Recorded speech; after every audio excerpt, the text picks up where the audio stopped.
हमने पिछले एपिसोड में देखा था कि हाउसेन को डिवाइन अवेकनिंग रिचुअल के दौरान एक ब्लैक तलवार दिखाई दी थी और हम बाहर देखते हैं कि उसकी डिवाइन अवेकनिंग स्पिरिचुअल पावर बढ़ना बंद हो जाती है। और इसे देखने के बाद सिंग्यू हैरान हो जाता है और वो कहने लगता है, क्या इसकी इनर स्पिरिचुअल पावर इतनी है? उसके बाद हम हाउसेन को देखते हैं, वो ब्लैक तलवार की तरफ आगे बढ़ने लगता है और वो उस तलवार के पास पहुंच जाता है। और तभी आवाज आती है, इस तलवार को उठाओ और यह ट्रायल खत्म कर दो। हाउसेन आसपास देखता है लेकिन वहां पर कोई भी नहीं था और ये आवाज़ सुनने के बाद वो काफ़ी हैरान लग रहा था। और फिर वो हिम्मत करके उस ब्लैक तलवार के पास जाता है और जैसे ही वो उठाने जाता है तभी किसी के हंसने की आवाज़ सुनाई देती है। इसके बाद वो डर जाता है और तभी उसके मास्टर सिंग्यू के उसे याद आती है एक कही हुई बात कि तुम्हें किसी भी चीज़ से नहीं डरना है। उसके बाद वो जैसे ही उस तलवार को उठाने लगता है तभी वहाँ पर ब्लैक पावर जनरेट होने लगती है उस ब्लैक तलवार से। हम बाहर देखते हैं कि सिंग्यू को लगता है कि अब हाउसेन की इनर स्पिरिचुअल पावर केवल इतनी ही है और इसीलिए वो डिवाइन अवेकनिंग रिचुअल को बंद करने जा रहा है। और तभी हम देखते हैं कि आसपास की जितनी भी पावर होती है वो सारी पावर हाउसेन के पास जाने लगती है और उसकी इनर स्पिरिचुअल पावर फिर से बढ़ने लगती है। और इसे देखने के बाद सिंगो पे हैरान हो जाता है और ये लाइट पावर सभी के अंदर से निकल कर आ रहे थे। और इसे देखने के बाद बाकी सभी लोग भी हैरान होते हैं। यहाँ पर हाउसेन की मदर भी ये सारी चीज़ें देख रही थी जो भी आसपास हो रही है। और यहाँ पर सिंग्यू पे हैरान होता है और सोचता है ऐसा कैसे हो सकता है। और हम सिंग्यू को देखते हैं, नहीं यहाँ पर हाउसेन को देखते हैं और ये सभी पावर उसके अंदर जाने लगती है और उस ब्लैक तलवार से वो डार्क पावर भी बाहर निकलने लगती है। और इसकी वजह से हाउसेन की इनर स्पिरिचुअल पावर और भी ज़्यादा बढ़ने लगती है। और इसे भी देखने के बाद सिंग्यू हैरान रहता है क्योंकि एक ही बार में हाउसेन की इनर स्पिरिचुअल पावर बहुत ही ज़्यादा बढ़ गई थी और अब हाउसेन की बॉडी से बहुत ज़्यादा लाइट पावर रिलीज होने लगती है और उस लाइट को बाकी सारे लोग भी देख पा रहे थे। और हम तभी किसी को देखते हैं, वो भी इस पावर को देखकर हैरान रहता है और वो कहता है कि मुझे इसे इन्वेस्टिगेट करना चाहिए।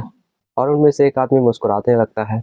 अब दूसरी तरफ देखते हैं हाउ चैन को कि वो उस तलवार को उठाने के लिए अपनी पूरी पावर लगाता है और वो उस ब्लैक तलवार से पूरी डार्क पावर वहाँ से चली जाती है। और तभी एक रहस्यमय डार्क पावर फॉर्म होती है और उसके सामने आती है। वो डार्क पावर कहती है कि तुम सच में बहुत ही कमाल हो। वो डार्क पावर उसकी पेरेंट की तारीफ करने लगता है और वो कहता है तुम्हें तो डार्कनेस से डर भी नहीं लगता। इसे देखने के बाद तो हाउ चैन भी हैरान रहता है। उसके बाद वो डार्क पावर कहती है कि मैं तुम्हें ब्लेसिंग देना चाहता हूँ ताकि तुम पूरी ही इंसानियत को एक नए समय में लेकर जा सको। अब बाहर देखते हैं कि अब हाउस चैन का पावर और ज़्यादा बढ़ने लगती है और अब उसकी आखिरी स्टोन भी पावर से कवर होने लगती है। इसके बाद हम अंदर देखते हैं, वो डार्क पावर कहती है यह चीज़ इतनी आसान नहीं, इसके लिए तुम्हें बहुत ही कठिन परीक्षा से गुजरना होगा और तुम्हें अनगिनत कठिनाइयों का सामना भी करना होगा। और इसीलिए अगर तुम्हें एक वॉरियर बनना है तो तुम्हें अपने डर पर काबू पाना होगा और तुम्हें अपनी लाइफ भी देनी होगी। उसके बाद वो पावर हाउस चैन से पूछती है, क्या तुम डरते हो? उसके बाद हाउस चैन भी सोचने लगता है। इसके बाद हम बाहर देखते हैं, उसकी इनर स्पिरिचुअल पावर और ज़्यादा बढ़ रही थी और इसे देखने के बाद सिंगो पे हैरान होता है। उसके बाद सिंह हाउस चैन कहता है उस डार्क पावर से नहीं, मैं नहीं डरता। इसके बाद डार्क पावर कहता है कि बहुत अच्छे, तुमने मेरे ट्रस्ट को जीत लिया है। ये बात सुनकर के हाउस चैन हैरान होता है। उसके बाद डार्क पावर कहता है कि मैं तुम्हें कुछ बताना चाहता हूँ। उसके बाद वो डार्क पावर अचानक से हाउस चैन को दूर फेंक देता है। उसके बाद हाउस चैन वो उस इमेजिनरी वर्ल्ड से बाहर आ जाता है। इसके बाद हम देखते हैं हाउस चैन को बहुत ज़्यादा दर्द होने लगता है और अब हाउस चैन के इनर स्पिरिचुअल पावर और भी ज़्यादा बढ़ने लगती है।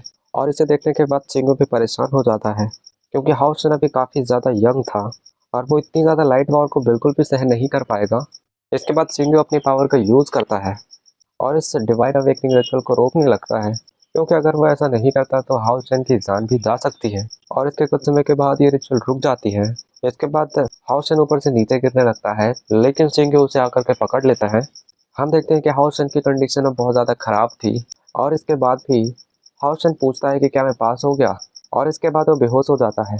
उसके बाद हम देखते हैं कि हाउस चैन को सिंग्यू हाउस चैन को एक गर्म झरने में लेकर आता है जहाँ पर ये दोनों ही बात करने लगते हैं। लेकिन सिंह यहाँ पर कुछ सोच रहा था गहराई से। वह सोच रहा था कि जिसका भी डिवाइन अवेकनिंग पॉइंट 90 से ज़्यादा होता है उसे सन ऑफ लाइट कहा जाता है, लेकिन हाउसन का डिवाइन अवेकनिंग पॉइंट 97 होता है।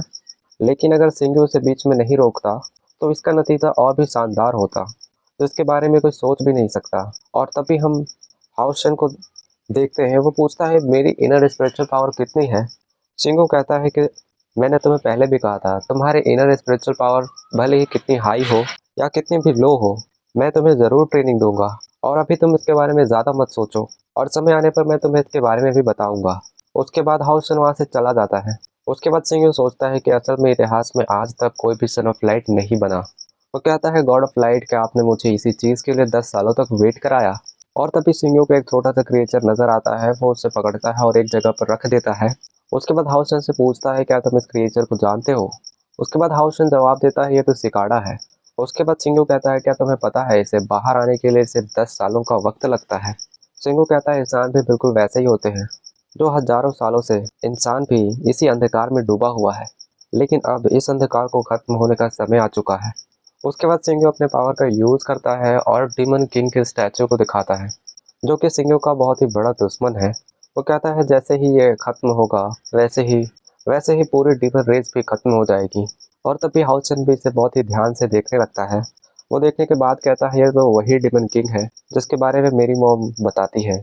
और इसे सुनने के बाद ही चिंगू वो उस स्टैचू को वहाँ से हटा देता है। इसके बाद चिंगू कहता है कि अब मैं तुम्हारे लिए एक स्पेशल ट्रेनिंग गोल सेट करने वाला हूँ। इसके बारे में तुम ध्यान से सुनना। चिंगू कहता है, तुम्हारा गोल हिस्ट्री में सबसे ज़्यादा स्ट्रॉन्ग वॉरियर बनना होगा और तुम्हें मेरे साथ मिल करके इस डीमन किंग को हराना होगा। और इसे सुनने के बाद फिर हाउसन हैरान हो जाता है और इसके बारे में सोचने लगता है। इसके बाद हम उसी लड़की को देखते हैं।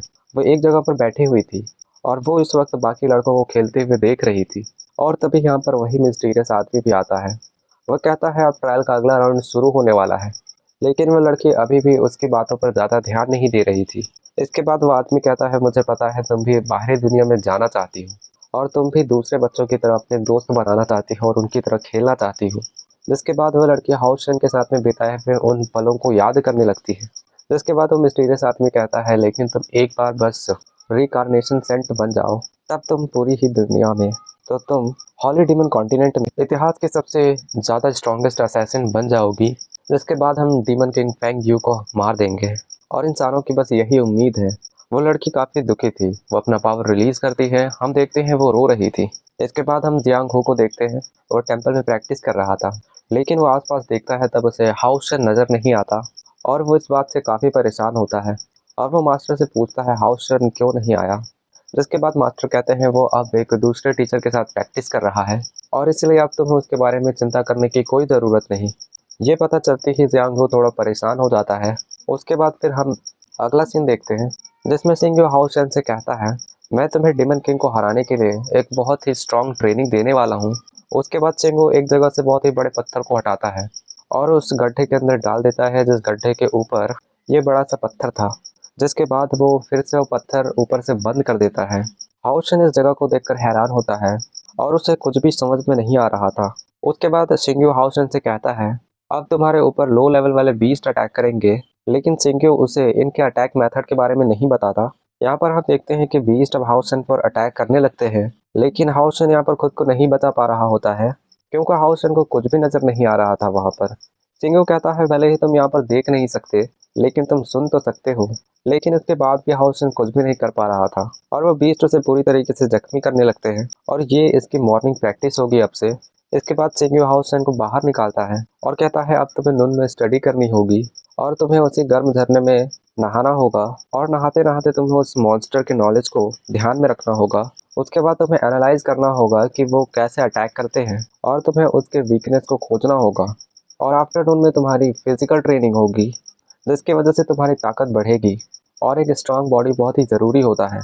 इसके अलावा तुम और भी अलग अलग ट्रेनिंग करने के बाद तुम अपने गोल को अचीव कर पाओगे। और इस तरीके से चिंग्यू हाउसन के पूरे ट्रेनिंग प्लान के बारे में बताता है और इस पूरे ट्रेनिंग में उसे काफ़ी मेहनत करनी होगी। उसके बाद चिंग्यू हाउसन से बहुत ही हार्ड ट्रेनिंग कराने लगता है, क्योंकि चिंग्यू किसी भी तरीके से हाउसन को एक बहुत ही स्ट्रॉन्ग वॉरियर बनाना चाहता है। एक दिन हम देखते हैं कि जब हाउसन माउंटेन के ऊपर में चढ़ रहा होता है और तभी चढ़ते चढ़ते अचानक से वो नीचे गिर जाता है और उसके गिरते गिरते ही ये एपिसोड यहीं पर एंड हो जाती है। यह एपिसोड आपको कैसा लगा हमें कमेंट करके बताइएगा। साथ में हमारे चैनल को सब्सक्राइब कर दीजिए और इस वीडियो को लाइक कर देना। तो हम मिलते हैं अगले वीडियो में।